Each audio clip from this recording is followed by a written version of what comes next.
اگر زندگی عارضی ہے تو مشکلات بھی مستقل نہیں۔ سچی محبت تو وہ ہے جس میں محبوب سامنے ہو اور اس کو نظر اٹھا کر دیکھنے کی ہمت نہ ہو۔ سچی محبت میں صورت اور دولت معنی نہیں رکھتی، جہاں عزت ہو وہی محبت ہے۔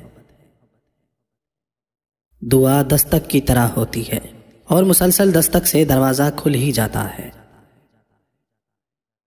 نماز شیطان کی شکست اور مومن کی جیت ہے۔ اچھے دنوں کے لیے برے دنوں سے لڑنا پڑتا ہے۔ خوش نصیب وہ نہیں جس کا نصیب اچھا ہو، بلکہ خوش نصیب وہ ہے جو اپنے نصیب پر خوش ہو۔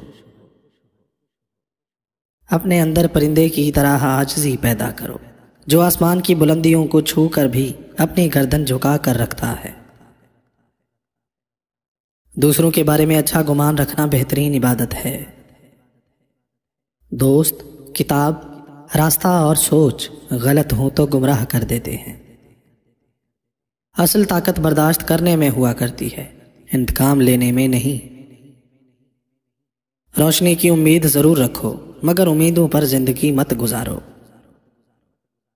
اپنی زندگی میں ہر کسی کو اہمیت دو، جو اچھا ہوگا وہ خوشی دے گا اور جو برا ہوگا وہ سبق دے گا۔ جو شخص تمہاری نظروں سے تمہاری ضرورت کو سمجھ نہیں سکتا، اسے کچھ مانگ کر خود کو شرمندہ مت کرو۔ محبت یا عزت کسی کو اتنی مت دو کہ وہ تمہاری قدر بھول جائے۔ وہ عورت محبت میں دھوکہ ضرور دیتی ہے جو دولت کو زیادہ ترجیح دیتی ہو۔ اللہ تعالیٰ کے فیصلوں پر یقین رکھو، زندگی آسان ہو جائے گی۔ جب بچپن کے کھیل ختم ہوتے ہیں تو نصیب کا کھیل شروع ہو جاتا ہے۔ ڈوبنا پڑتا ہے ابھرنے سے پہلے، غروب ہونے کا مطلب زوال نہیں ہوتا۔